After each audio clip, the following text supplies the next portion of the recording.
Okay, here we are. Look at that Donkey Kong machine. That thing is huge. And here is the World Video Game Hall of Fame, which we're about to go into.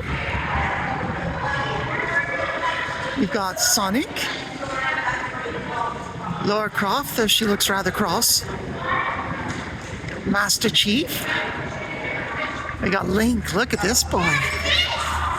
Look at him.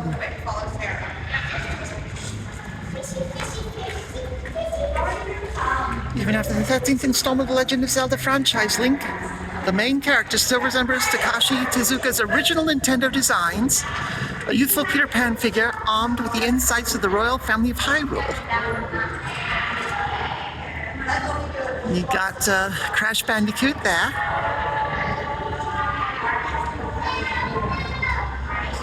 Look at this. For all of you Halo fans, Master Chief.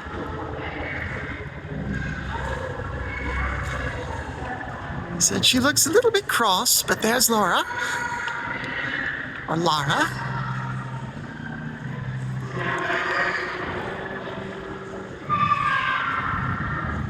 Age of Empires. Look at this. Wow. Okay, so we're going to have to figure out how do we go through. Oh God, look, it's Chun-Li. I didn't see Chun-Li until I turned around over here. And there's Sonic. He's saying, yeah, that's me. So let's head on into the Video Game Hall of Fame and see what we got in here.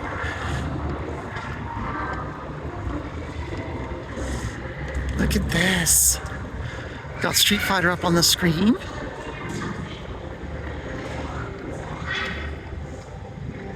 Look at this. The inductees.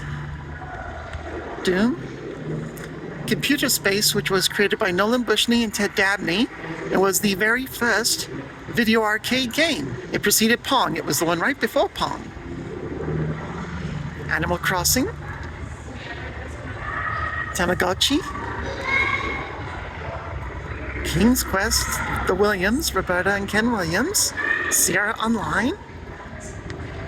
Space Invaders by Taito. And then we've got little graphics. Tamagotchi. There's Animal Crossing. Computer Space. Look at that thing. Can you click on it?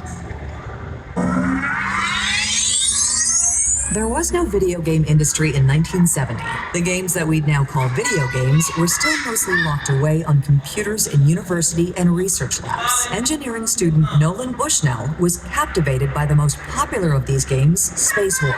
He began brainstorming on a way to turn Space War into a commercial product. The only computers capable of running Space War at the time cost more than $100,000. The introduction of the $4,000 Data General Nova minicomputer reignited his interest. Bushnell, along with Ted Dabney and another partner, struggled to make their cosmic combat game work smoothly on a Nova computer. But Bushnell soon realized they could create more affordable, custom hardware that ran a simpler, single-player version of the game. In early 1971, Bushnell and Dabney brought the idea to Nutting Associates, known for producing the best-selling 1967 coin-operated trivia game Computer Quiz. They debuted Computer Space to a mixture of excitement and skepticism. The fiberglass cabinet looked like it belonged on the set of a science fiction movie. The gameplay resembled Space War, but rather than a rocket dueling with a spaceship around a sun, the single-player game pitted a spaceship against two enemy saucers. Early game tests were favorable, but initial excitement leveled off as further tests showed that the game's complex controls and physics frustrated many players. While some coin-op distributors and game operators liked the game, many more wondered if this new video game was just a fad. Nutting eventually sold 1,500 units, well below expectations, but it established the blueprint for nearly all coin-operated arcade video games that followed it. Bushnell and Dabney left Nutting and co-founded Atari, the company that ignited the video game industry with Pong.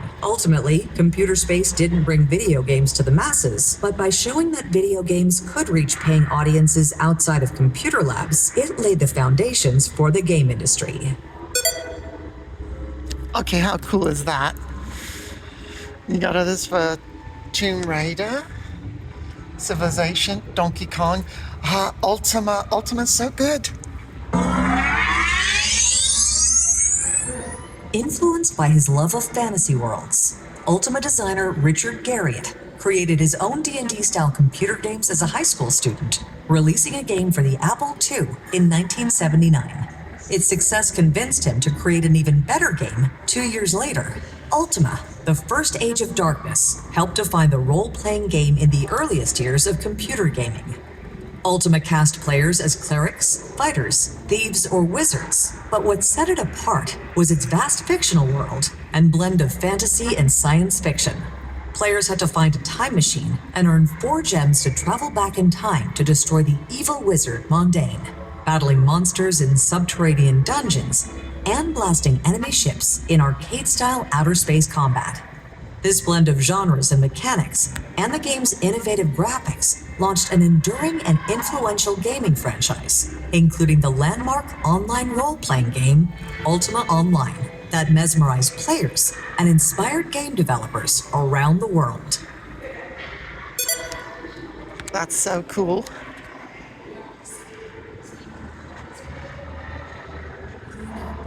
Oh, there's Snake.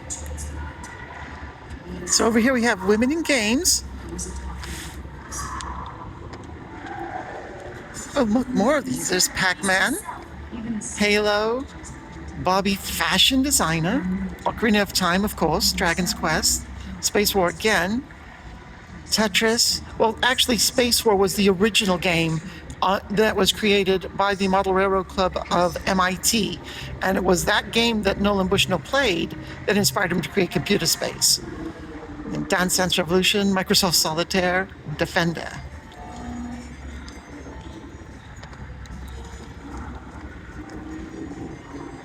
Evelyn Sato. The Wonder Woman pinball game. Now there's a reason why Centipede's over here. This was actually, when it was built at Atari, it was co-created by a woman whose name I can't remember at the moment. But a lot of people thought that it was so popular because of the color scheme, the pastel color scheme. Can you actually play it? Oh God, you can. Can't do this one-handed. So you can play these games. Nice.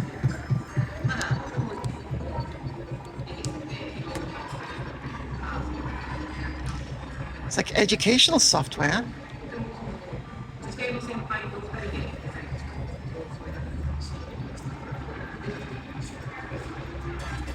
What have we got over here?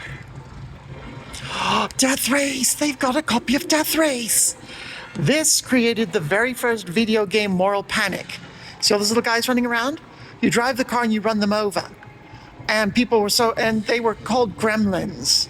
The people who made it insisted they were gremlins, but of course they look like people. And so that brought in the first moral panic in video game history.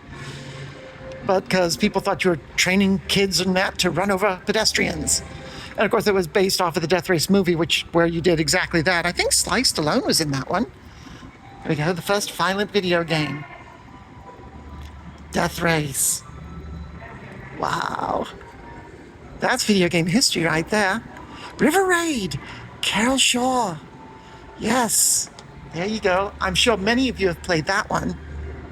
Look at the prototype. Look at that. Oh, that's so cool. We got like little audio tours here. What have we got in here? World of Games.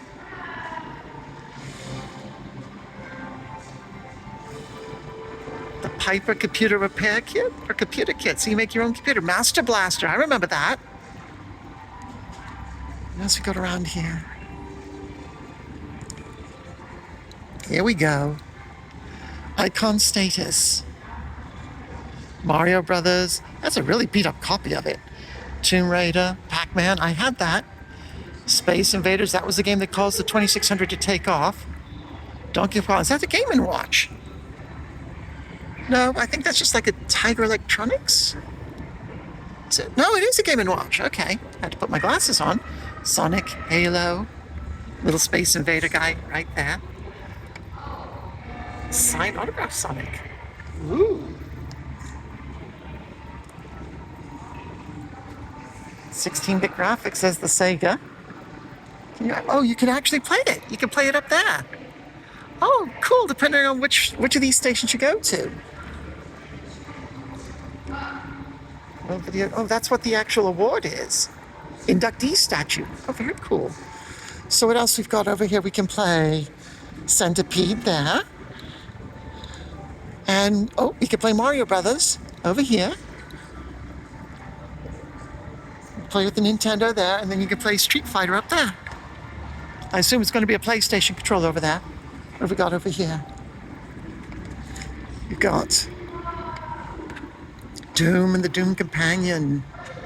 Ooh, look, a Pikachu Special Edition Game Boy Advance. GTA 3 for the PC. Lara Croft. Adventure, there you are. Ooh, look at that. Look at that.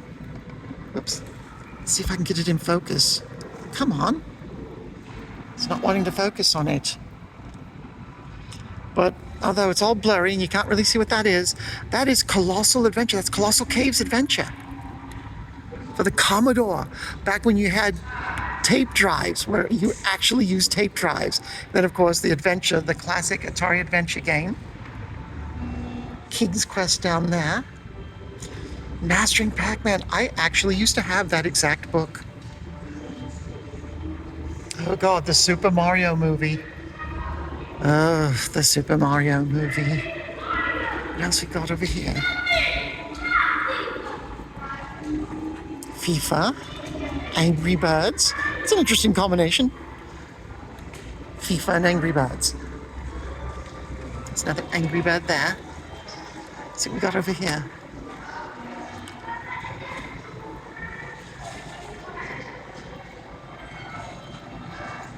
Look at these old things. Powerful play. There's Roblox over there. Super Mario Maker for the Wii U. Ha, they do have a Wii U game in here. What's this? Nintendo World Champions. Oh. The developer awarded finals one of 90 rare gray cartridges. Skilled Arcade was about to top each other's high score in the alien shooter Space Invaders at Nintendo's 1990 World Championships. Oh, that's so cool. The Nancy Drew Mysteries. Oh, look at this.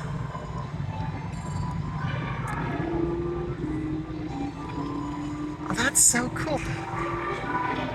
Oh God, the Overwatch masking. Oh, look at that. I didn't know you actually had little Halloween type outfits. Which one of these artifacts is your favorite? Oh, pinball construction. Oh, there it is. Way back there. Pinball construction kit.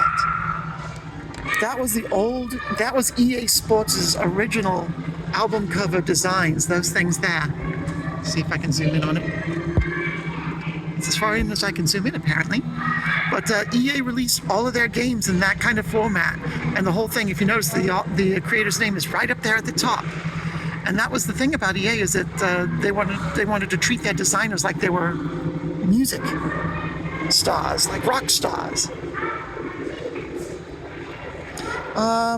The favorite's got to be the GameCube controller. Rosario Fichetta's controller. Oh, she was a champion. Angry Birds! It's right there. Angry Birds! So I guess she won championships with that. They got a whole bunch of displays here, gaming in the 90s, the 2010s. We got over here. Minecraft! Grandpa, come! Kellogg's Xbox rolls. Why don't I remember those? Oh, no more Minecraft. There is game things. You too can dress as Mario. Oof. Those are some scary outfits, especially the Peach. Look at the Tamagotchi. Look at that.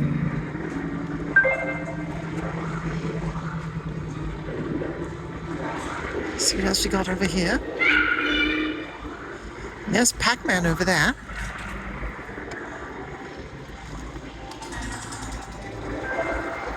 Oh, choose your own adventure books. Look at those. I remember those. I died! Yeah! The Walking Dead. Star Wars, the arcade game. I played that way back in the day. My first. The Sumerian game. This thing came out even before Oregon Trail. And you basically had to input your directions and it would print out what you did and what the results were. Like on these things. Look at that. Is that awesome? There's King's Quest 2. I'm playing this game. God of War. Look at that old Macintosh Plus. Look at that thing.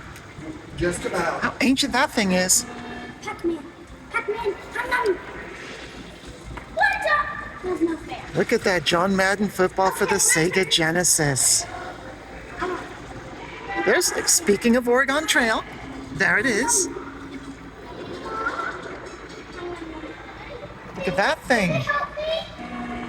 Can I help What's that me? for? That's for the IBM Tandy. Can you help me?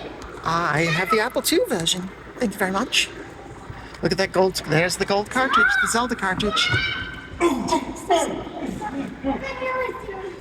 See what else we got over here. Luke's turn.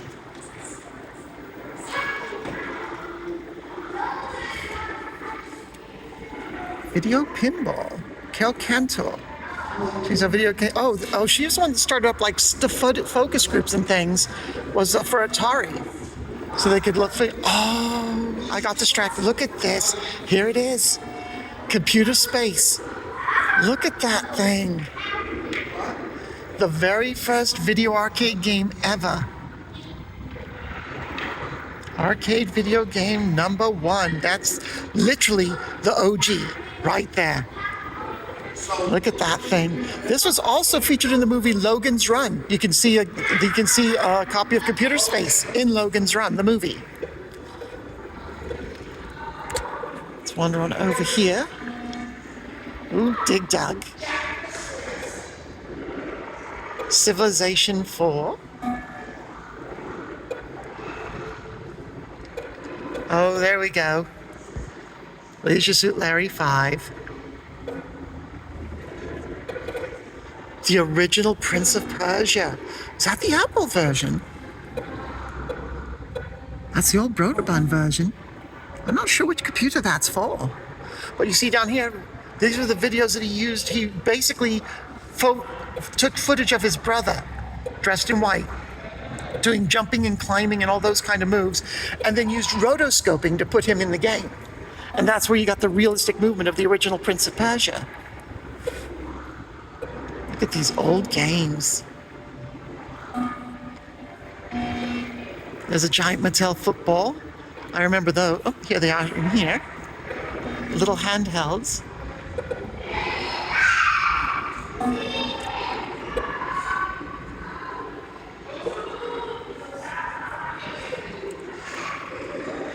Look at those.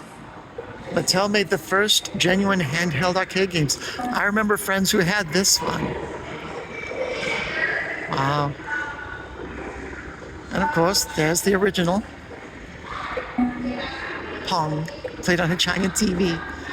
I had a Pong machine, and unfortunately my parents got angry at me because I played it so much it burnt its image into the television tube. What's this? Plotting Pong. This rare plot using the direction of the final chip shows the design. So this is the design of the actual chip that was used in Pong. Look closely. Can you spot Lee's initials? Harold Lee, HL. Look for an HL somewhere so we can find it.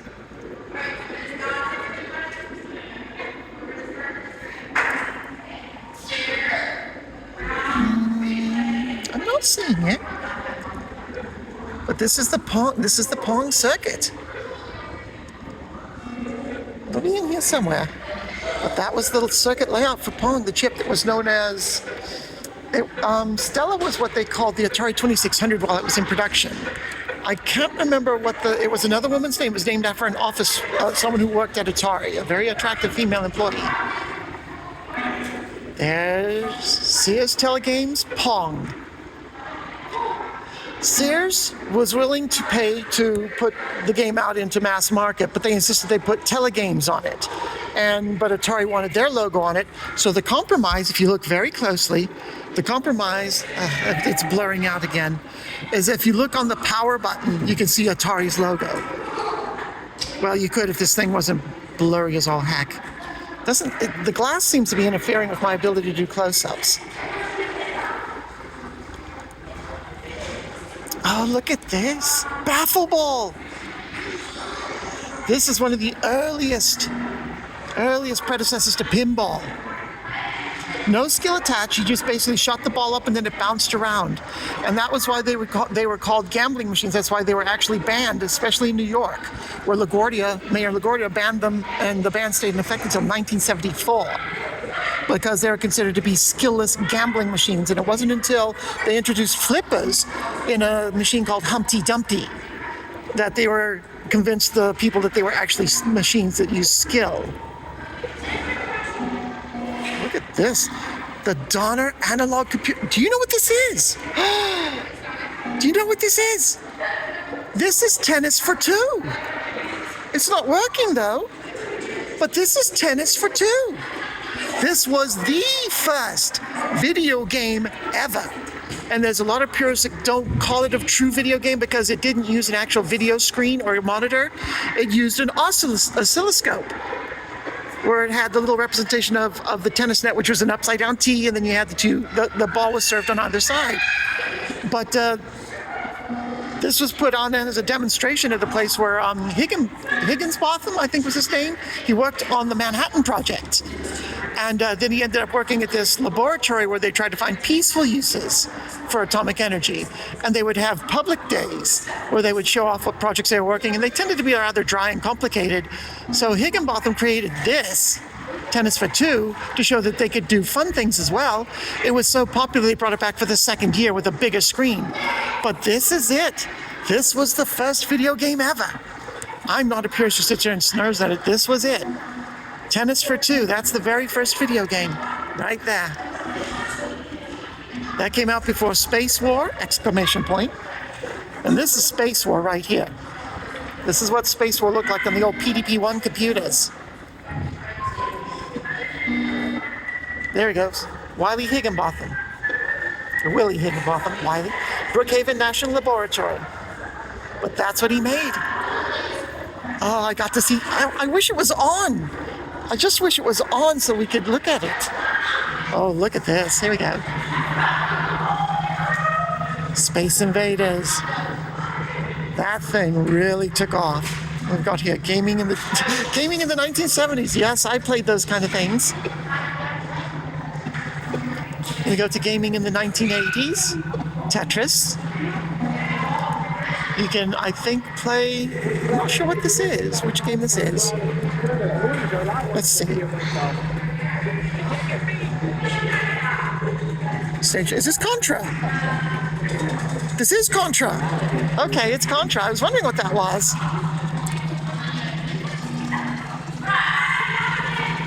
I think this is gaming in the 90s. Oh, I just saw Senator Lieberman with the whole thing about, oh, look at this. In the 2000s. I'm going to have to go by and just do a run through the entire little timeline that they've got here. The 2010s. The 2020s. Look at that. Playing Spider-Man there. The rise of Dojin games.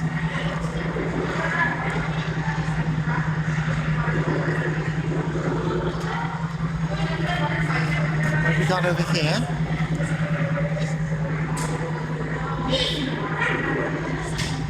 Merchandise based off of different games. Minecraft, Animal Crossing, Polly Pockets, oh gods. Lucio O's from Overwatch. I didn't even know they'd made a serial based on that. Ooh, look, Sims. There's the Sims. I actually still have those the discs, not the actual boxes, but I do have the discs. There's the original Game Boy Tetris. Where in the World is Carmen Sandiego? I still have my Apple II version of that on 5.5-inch floppy. Look at this. This was Nintendo's entry into the Pong era, their first generation console, the TV Game 6. That was Nintendo's version of Pong. That came out before the NES and the Super Famicom. There's World of Warcraft on the cover of Power Play. We got over here. That's a Super Famicom cartridge, or a regular Famicom. I can't remember which. Probably Famicom. Dragon Quest. That's the original Dragon Quest. And there's what they came out in America, Dragon Warrior. They released Dragon Quest as Dragon Warrior here in America. Resident Evil. Silent Hill.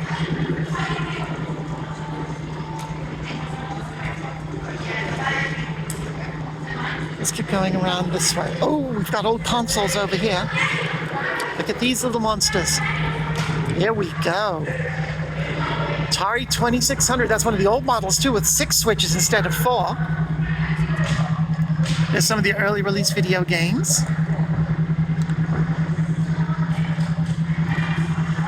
That was the Odyssey 2, I believe. This was Magnavox's attempt to stay current, because they made the very first video game ever, the brown box, the Magnavox Odyssey. That was the first home video console ever. Not first video game, but first home console. The Magnavox Odyssey. I don't think that's it, but I think they might actually have the brown box here somewhere. I'm not sure. Oh God, look at this. The old store display. Look at this. You used to see these all the time. Wow. Have you played Atari today? Oh, look, someone's playing Oregon Trail. That's awesome. With as long as Mo's not in charge, she might survive. If Mo was here, we'd all be dead with broken arms and exhaustion. There's my baby. Oh, that's the Apple II Plus. It's not the Apple IIe. Look at that. There's my baby, the Apple II series. John Romero used to make games for that when he worked at a company before starting id Software. Look at the library of video game books. I don't know I think I might have some of those. Like, I've got that one. Askiwata, I've got that book. Lots of different books here. You can borrow the books. Let's see what we got over here. Mario Tennis. I don't know these games. Not familiar with these. Freedom and Nulo? Can't say I'm familiar with those.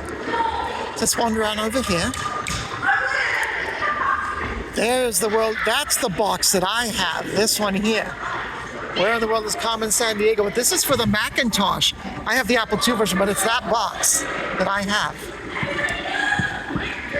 Where in the world is Carmen San Diego? Look at this. This is a different kind of Pac-Man. You have competing Pac people in there. Different colored ones. Let's see what all we got over here. Indie games. Cave Story. That was a big one. That was huge on Steam. I think it was one of the first big indie games on Steam. A lot of imports here. And unfortunately, since I don't speak Japanese, I can't tell you who they are. We've got, what have we got over here? Motion Wreck. Not sure what it is, but you got a little guy sleeping over there. So it looks like a platformer, which I will be absolutely horrible at. So I wonder if these are like independent games or something.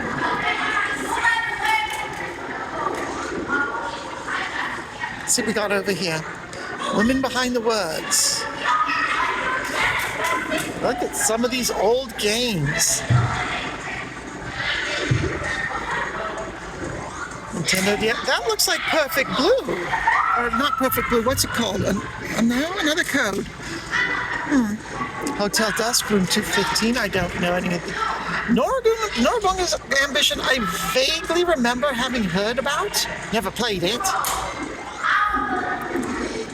So this is all kinds of indie games. War of Mine, I've got that on Steam. World of Goo I know about. So there's that unpacking game we were just looking at, where I guess you just unpack things. Retro Raccoons. So these are all, you can play all kinds of different independent games. There's World of Goo right there, Celeste. Adulting. I will stay away from that game. I don't want to adult. Not while I'm here. Over here, there's the Famicom. There's the Famicom right there. Look at that thing. Look at how tiny that is. Look at my hand. Look at that. Look at how tiny. There's my hand.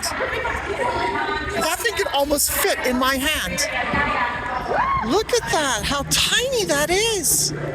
I never realized the Famicom was that small. Oh, I'd love to get one.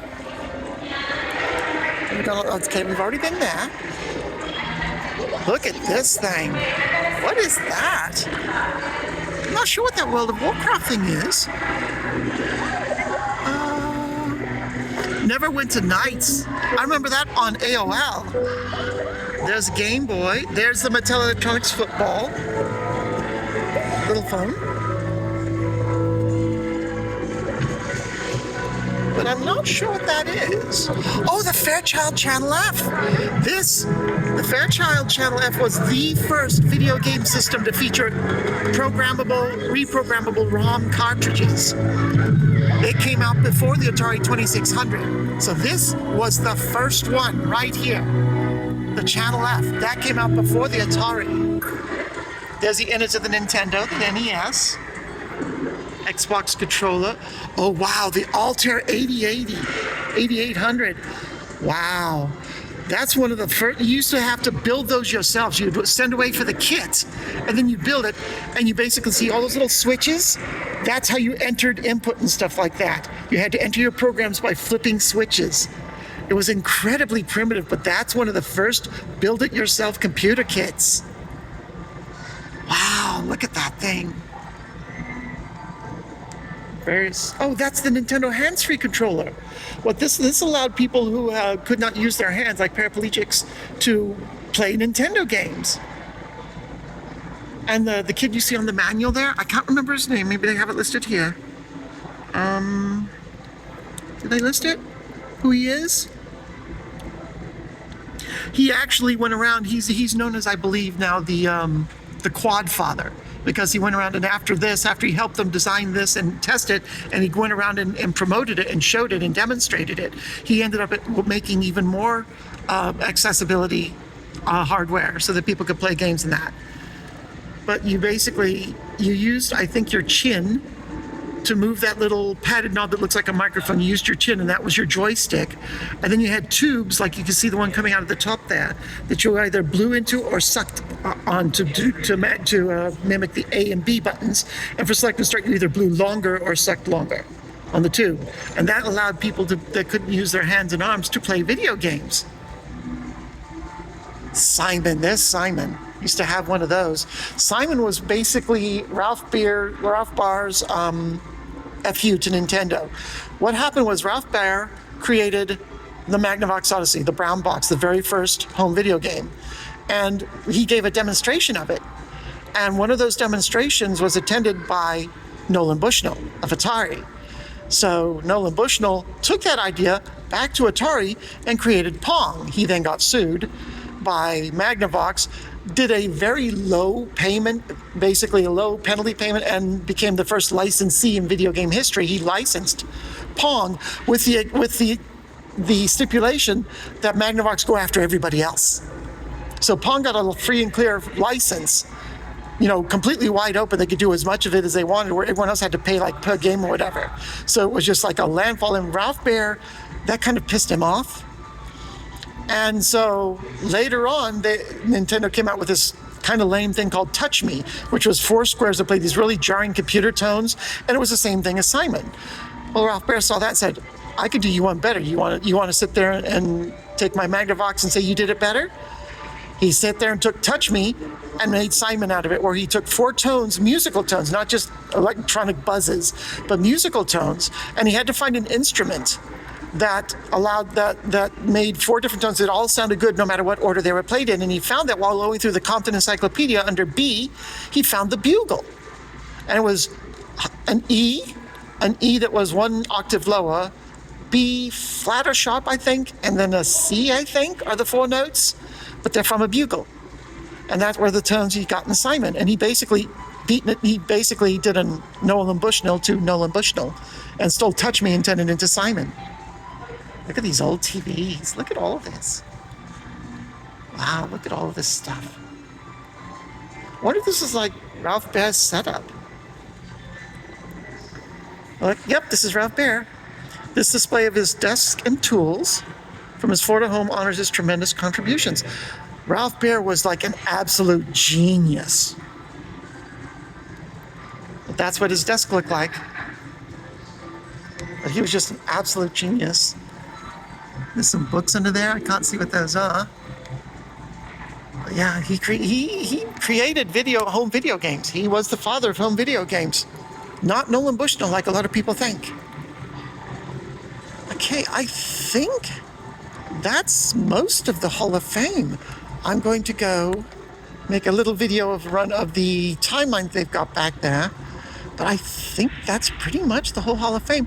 I was a little disappointed they didn't have more on Roberta Williams in the Women in Games thing. I mean, that woman deserves her own little section. Considering she helped she basically made graphic adventure games a thing. Her first game was Mystery House after she fell in love with adventure, Castle Caverns Adventure. She created Mystery House. And it was the first text adventure game that actually featured graphics as well. And then they made King's Quest later on. She made several other games, like I think Wizard and the Princess was the first one to have color, I think it was, color graphics. And then they eventually ended up making the King's Quest series. But there we go. That is the World Video Game Hall of Fame. There's so much stuff in here. So I'm going to make a couple other smaller videos. There's Mario over there in the corner. So welcome, and I hope you enjoyed my little tour and my babbling. Who's this? Oh, I can't remember his name. He was responsible for a load of stuff. Yes, Jerry Lawson. Oh, wow. They even got he was the one that's a security card from Fairchild. He was the one that helped create those cartridges for the Fairchild Channel F that I told you about. The first video game cartridges, and he did a lot of other stuff too. He's an absolute legend. I'm going to pull back a little bit so you can actually see him. But he's an absolute legend in gaming. Wow. Tennis. Tennis or Pong, whichever one you want to call it. But there we are, Video Game Hall of Fame. So I will stop this video here, and I will go and make a few more smaller videos, and hopefully I can edit this all together when I get home. And is that no, that's not. Was that Roberta? I thought for a minute that was Roberta. On that little video screen over there. Is this King's Quest? It looks about the right. Those look like Sierra Games. It looks like Black Cauldron almost, or something. Ladies. But that does look like the